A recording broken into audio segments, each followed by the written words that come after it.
the constant like shifting of leadership in Congress, not being able to pass a goddamn bill. Like that's chaos. That's unworkable.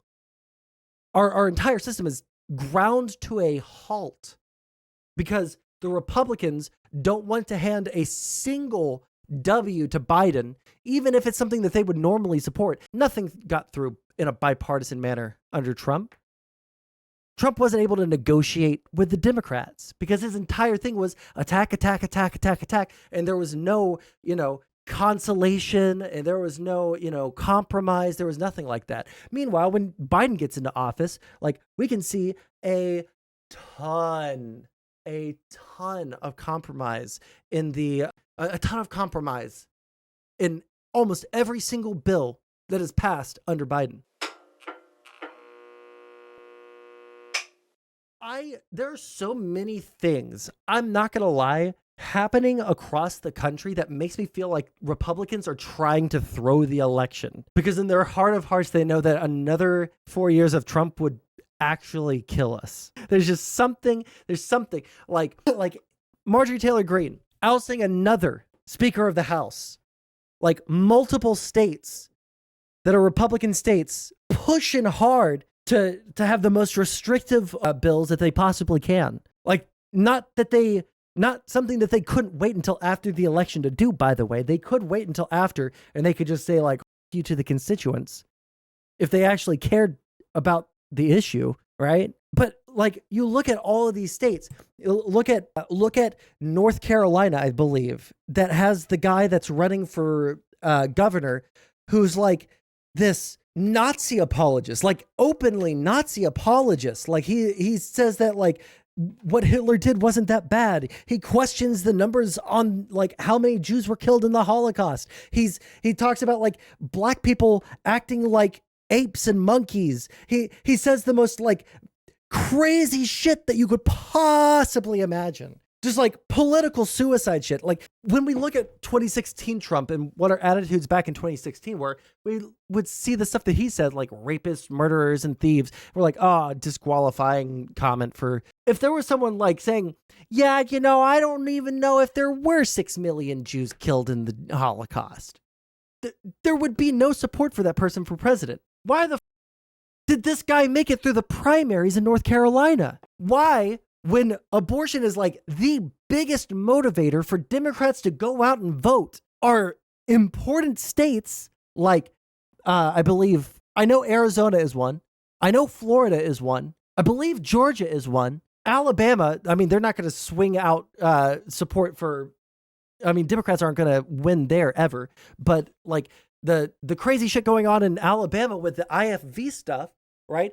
Being broadcast on the national stage, it really makes me think, just like somewhere in my mind, like maybe these don't want Trump to win. Maybe they just, you know what? Maybe these guys are like, you know what? Let's piss off the Democrats enough to where they like vote for Biden again. And then we can start doing our crazy stuff, but like without him as a threat. That's something that I think in the back of my mind. When I see Margerie Taylor Greene, after a bipartisan bill that both parties have been trying to get through, both the House and the Senate, for how many months? Since October? And nobody's been able to vote on it until this guy.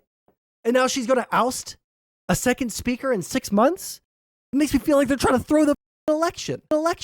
But let's watch. We'll start it back over because I've been yapping too much. We have new developments on Capitol Hill. Sources telling CNN House Republican leaders are planning to kill a motion by Congresswoman Margerie Taylor Greene to oust Speaker Mike Johnson. Today, Greene announced that she's going to force a vote to remove him next week. I think every member of Congress needs to take that vote and let the chips fall where they may. And so next week, I am going to be calling this motion to vacate. Absolutely calling it. I just realized, and I say this all the time, and I should just stop saying it. I don't like the idea of commenting on people's appearances because obviously that's a mean thing to do. Also, it doesn't really like illustrate any kind of real point. But there's always been something uncanny valley about Margerie Taylor Greene. I've never really been able to place it until now when we have like a pretty close, up close and personal shot of her face. her eyes are incredibly close together, are they not? It's like, in the wild, predators' eyes are on the front of their head. Meanwhile, herbivores are on the side of their head because they need to watch out for predators, and predators only have to focus on the one, prey animal. Maybe she's just like, maybe she is a wolf. Maybe she is an alpha wolf or some shit. But that's a little unsettling. I finally identified it. Okay, sorry. I can't wait to see Democrats go out and support a Republican speaker and have to go home to their primaries and have to run for Congress again, having supported a Republican speaker, a Christian. They can very proudly do that. Even the Democrats don't want more chaos. I think that like the biggest split at this current moment between I should qualify that. Not the biggest split between, people in America, because there's obviously multiple different layers. We could say like, authoritarian versus more like democracy type stuff. We could say like we're living in different fact-based worlds, but like I feel like there is a huge split in the voting population, where there's a huge segment of the population that does want to go back to business as usual, that does not want the constant chaos that's been going on for the, I was going to say the past 8 years, but like, let's be real, 4 years under Trump. And then in terms of chaos at home, really only in the past year has there been political chaos. Yeah. There's been political fights, but that's not chaos. The constant like shifting of leadership in Congress, not being able to pass a goddamn bill, like that's chaos. That's unworkable. Our entire system is ground to a halt because the Republicans don't want to hand a single W to Biden, even if it's something that they would normally support. They don't want, something that they would support to pass under Biden, because then Biden will have a talking point for the election. The biggest split is average intelligence and retards. True.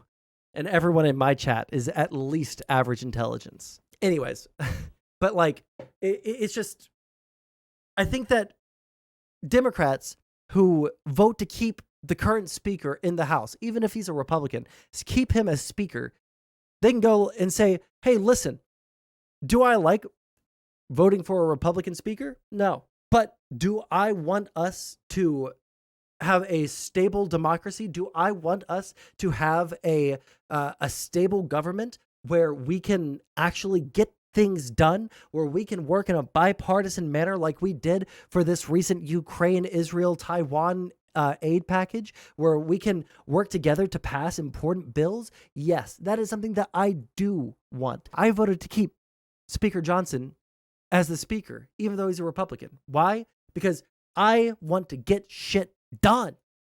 I want to get shit done. And that has been the resounding message from Democrats for the longest time. And you know what? The Democrats actually deliver when they say that. Like, we can look at the 4 years of Trump and we can see like we're trying to get things through bipartisanly. Nothing got through in a bipartisan manner under Trump.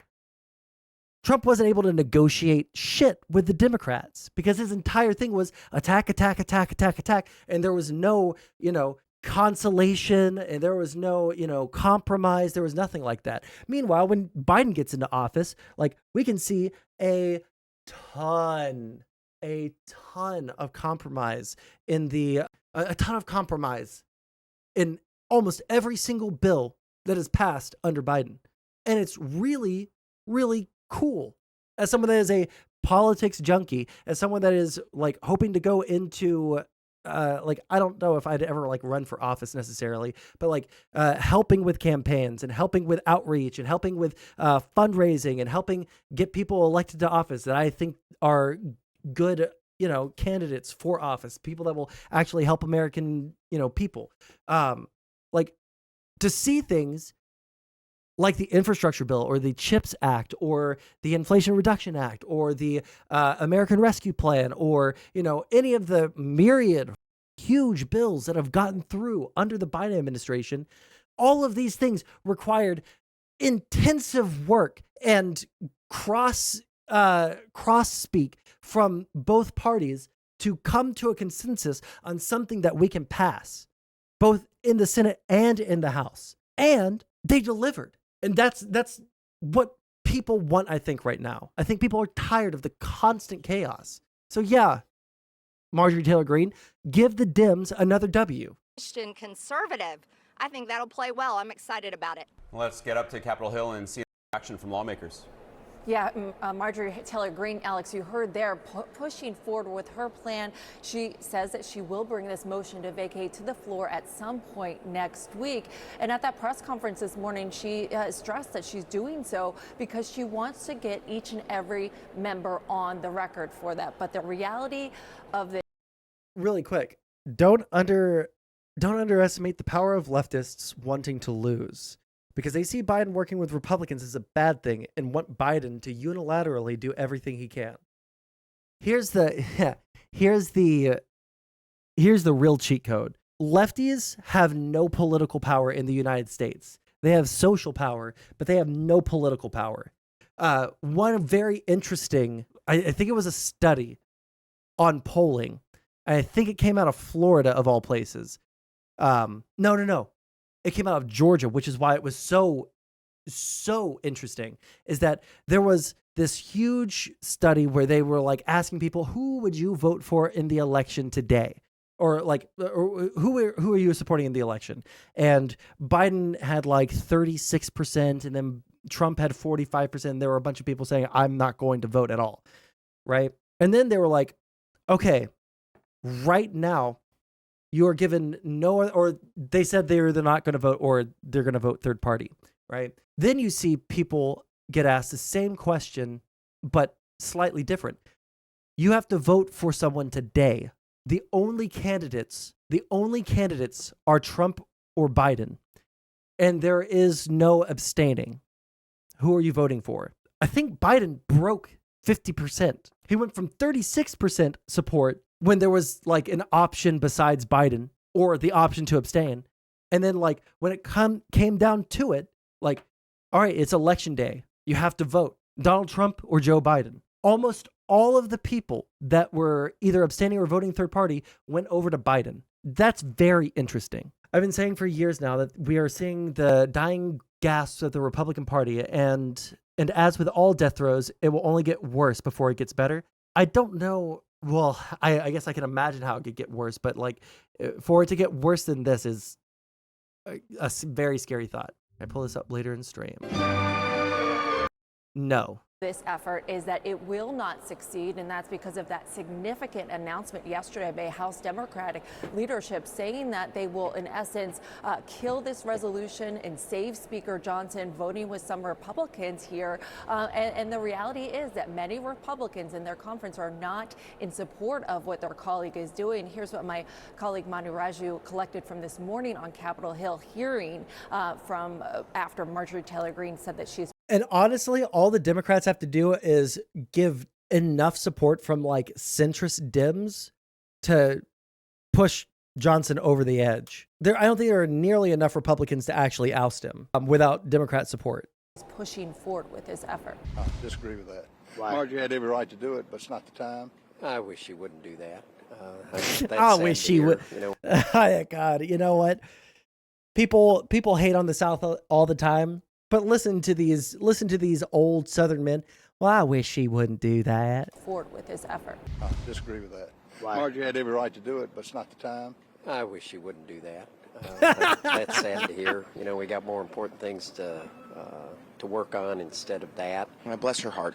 I think this is all about wanting more attention and not producing actual results for the people we represent. It is a question that deserves an answer, and it deserves an answer with a recorded vote, not in the press. Now, you heard that lost congressman there, Congressman Davidson. He said that he will vote to advance the motion to vacate. He potentially is one of only a handful of Republicans we believe that Taylor Greene has the support of here as she pushes forward to this. Now, we know, according to sources, that Republican leaders, they want to move very quickly to kill this, potentially even the same day that she brings this up at some point next week. Of course, Alex and Brianna, Republican leaders here, want to put this all in the distance behind them.